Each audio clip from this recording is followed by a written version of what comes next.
Hello everyone. Today I'm doing my speech on some of the responsibilities of work study in the Veterans Affairs Office at Elizabethtown Technical Community College.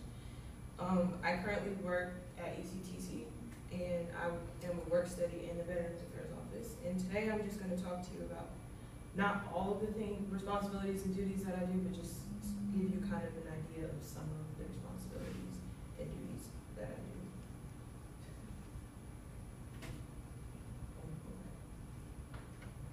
Okay, first I'm just going to start off with saying the Veterans Affairs Office is just an office for veterans to come to use the benefits that they receive to go to school, and that's just basically the big gist of it. And it's a lot that goes in it, but basically it is just an office where we do a lot of paperwork and we deal with a lot of different things, deal with different chapters and so forth and so on.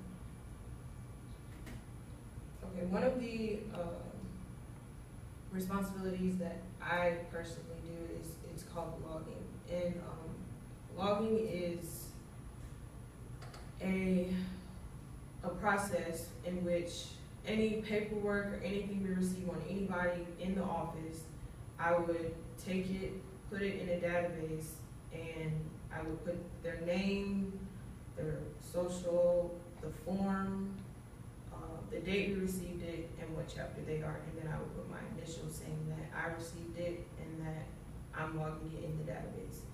And what it is if something happens with the student's file, or if they come in and we don't know, and they say they gave us something and we don't know when they gave it to us, we could just pull that up and we could just look at it and say, okay, you gave us this file, this piece of paper on this day at this certain time, and then that'll just save us time from having to go to the student's file, or if we can't find the student's file, we could just pull up the logging database and we could just say, okay, you did give us this, and this is when we received it, and then further steps will proceed from that. I also have a source saying on why logging is so important. Cecilia Payhole states, keeping financial records is important in having an organized filing system so you can use them to make the records useful, which is basically saying, like, in case anything happens, you need to have a plan B. You can't just, if we just have files, anything can happen, and if the file is missing, then how are we supposed to know what the students gave us, and so on and so forth.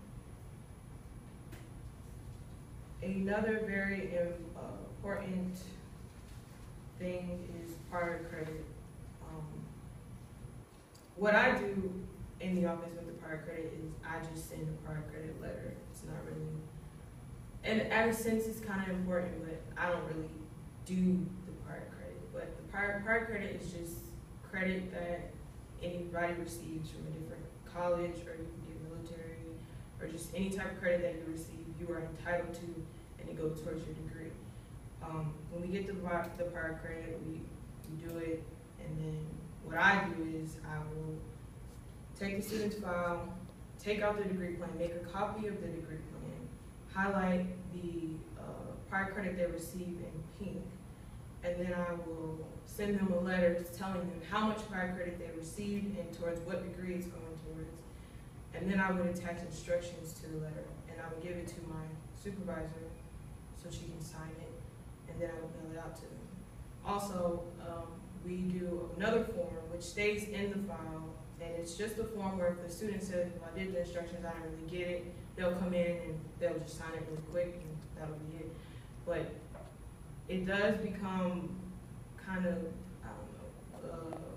if the student doesn't respond to the prior credit, we have to keep sending the letter over and over again, because the student needs to acknowledge the fact that they have prior credit in whatever degree they want. Another quote I have is, according to the Veterans Affairs webpage, you are required to have your prior credit educational training and experience evaluated. It is kind of against the law. If you have prior credit and we don't give it to you, we can get in serious trouble for that. So prior credit is just something that's just really important. That's just, I kind of just send the letter, but at a sense, it's still like, if I don't send a letter, the student doesn't really know they have prior a question that is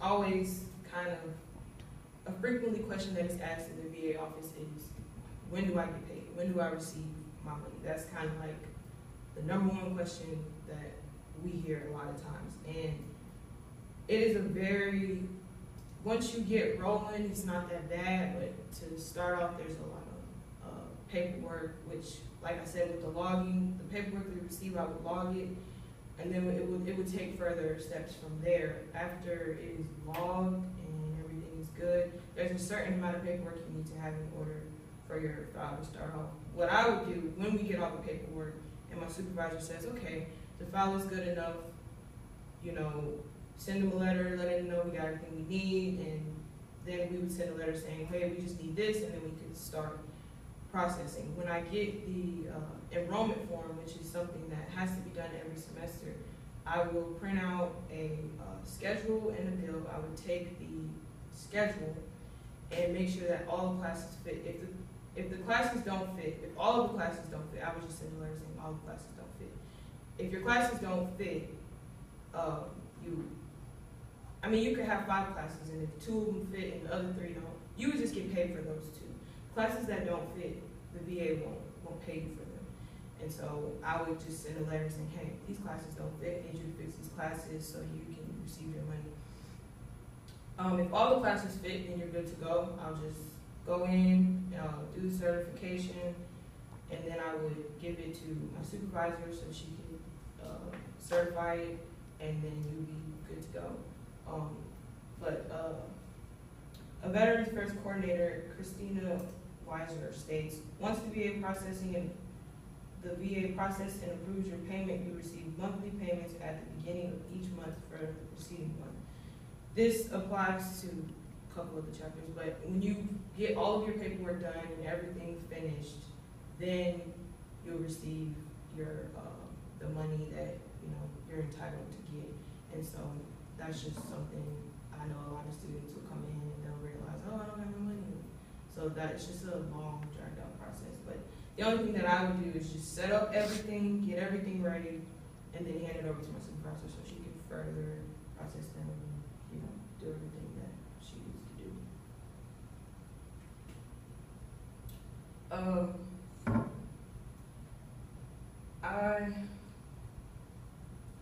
There's a lot more into being a work study that I do, but these are just some of the main things that I do in the VA office.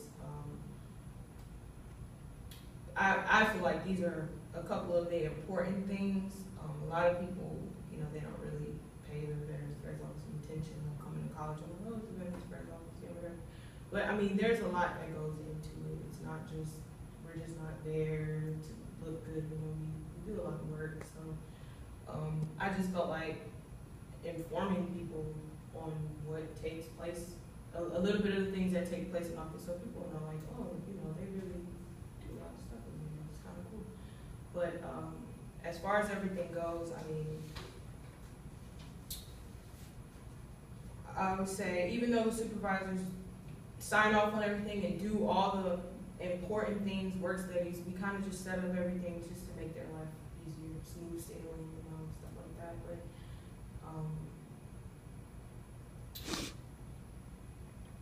thanks for listening.